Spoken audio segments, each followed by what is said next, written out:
Hello বন্ধুরা, আসসালামু আলাইকুম। আপনারা সবাই কেমন আছেন? আশা করি ভালো আছেন। তো আজকে আমার হাজব্যান্ডের জন্মদিন, তো এই কারণে হাজব্যান্ডকে সারপ্রাইজ দেওয়ার জন্য হাজব্যান্ডের জন্য একটা কেক নিয়ে আসছি। আমার হাজব্যান্ড জানে না। তো কেকের সাথে আমি আমার মেয়ের আর আমার ভাগ্নির জন্য কিছু শপিংও করে নিয়ে আসছি। তো সেটাই আপনাদের সাথে শেয়ার করব।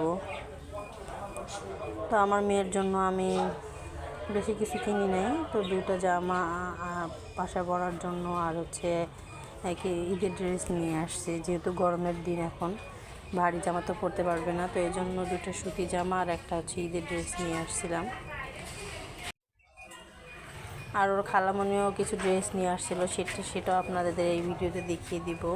তো ওর খালামণির ড্রেসটা হচ্ছে এই উপরের এই দুইটা, আমার কাছে অনেক ভালো লেগেছে এই ড্রেস দুটো। যদিও একটু বড় আমার মেয়ের হয়, তবুও পরলে অনেক ভালোই দেখা যায়, মাশাআল্লাহ আমার মেয়েকে। আর এটা নিয়ে আসছি আমার ভাগ্নির জন্য স্কার্ট। আমার ভাগ্নি তো এটা মার্কেটে দেখে এটা না নিয়ে আসবেই না, তো ওর জন্য এটা নিয়ে আসছি। মাশাআল্লাহ পরলে ভালোই দেখা যায় ওকে। তো মার্কেটগুলো তো আপনাদেরকে দেখিয়ে দিলাম। তো কেমন হয়েছে অবশ্যই কমেন্ট করে জানাবেন। আর এদিক দিয়ে যে আমার কেকটা নিয়ে আসছি, আমার ভাগ্নি তো কেকটা খাওয়ার জন্য পাগল হয়ে গেছে। ওর খালু আসবে, ওর খালুর জন্য যে নিয়ে আসছি কেকটা, ওকে বুঝিয়ে পারছি না যে তোমার খালু আসলে কাটবো। তারপরও মেয়েটা কান্নাকাটি শুরু করছে যে এখনই কাটবে। তো কিছুক্ষণ পরে ওর খালু চলে আসছে। ওর খালুকে বসিয়ে খালু বলতেছে, খালু বসো। তা কেক আর নিয়ে আসছে, আন্টি তোমার জন্য, বার্থডে টু ইউ। তো ওর খালুকে সেলিব্রেট করে তারপরে খালুর সাথে বসে কেক কাটতেছিল। আর এমন একটা সময় একটা কেক নিয়ে আসছি, দোকানেও কাটার ছিল না, আর বাসাও আমার একটা ছুরি ছিল না যে কেকটা কাটবো। তো ভাবলাম যে একটু মজা করে চামচটা দিয়ে কেটে নিলাম, আপনারা কেউ কিছু মনে করবেন না। তো দিক দিয়ে আমার ভাগ্নি আর আমার মেয়েকে কোলে নিয়ে আমার হাজব্যান্ড কেকটা কেটে নিল। আর প্রথমে শুরুতে আমার ভাগ্নিকে কেকটা খাইয়ে দিয়েছে, কারণ ও তো কেকটা খাওয়ার জন্য অনেক এক্সাইটেড হয়েছিল যে কখন খালু আসবে, কখন আমি কেকটা খাবো।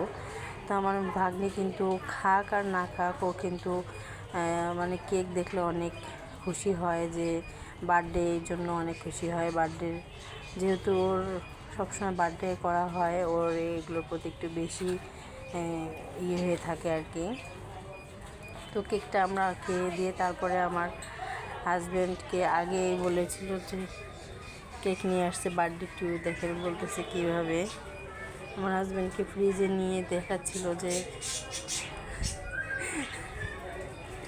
খালু তোমার জন্য কেক নিয়ে আসছে আন্টি, দেখাচ্ছিল। ওর খালুকে দেখাচ্ছিল যে কেক নিয়ে আসছে, ওর খালু দেখছিল কেকটা। তারপর তো আমরা কেটে নিয়েছি। তো আমার হাজব্যান্ড অফিস থেকে আসার সময় ওর অফিসে ঈদের কিছু উপহার দিয়েছিল, তো সেগুলো আপনাদের সাথে শেয়ার করি। ভালোই মোটামুটি দিয়ে দেয়, একটা ছোট ফ্যামিলির জন্য ভালোই কিছু দিয়ে দেয়। দুটো সেমাই, একটা তেলের বোতল 1 লিটার, 1 কেজি মসুর ডাল, 1 কেজি চিনি, 1 কেজি পোলার চাউল, আর হচ্ছে 200 গ্রামের মতো গুঁড়া দুধ, এগুলো দিয়ে দেয় ঈদ করার জন্য। তো এগুলো যেহেতু করেছি, তো ভাবলাম যে বেশি ঈদের কিছু কেনাকাটা করব না, যেগুলো আছে সেগুলো দিয়েই হয়ে যাবে আমার দুজনার। তো কথা বলতে বলতে আমার ভিডিওটা আজকে এই পর্যন্ত শেষ করলাম। সবাই ভালো থাকুন, সুস্থ থাকুন, আল্লাহ।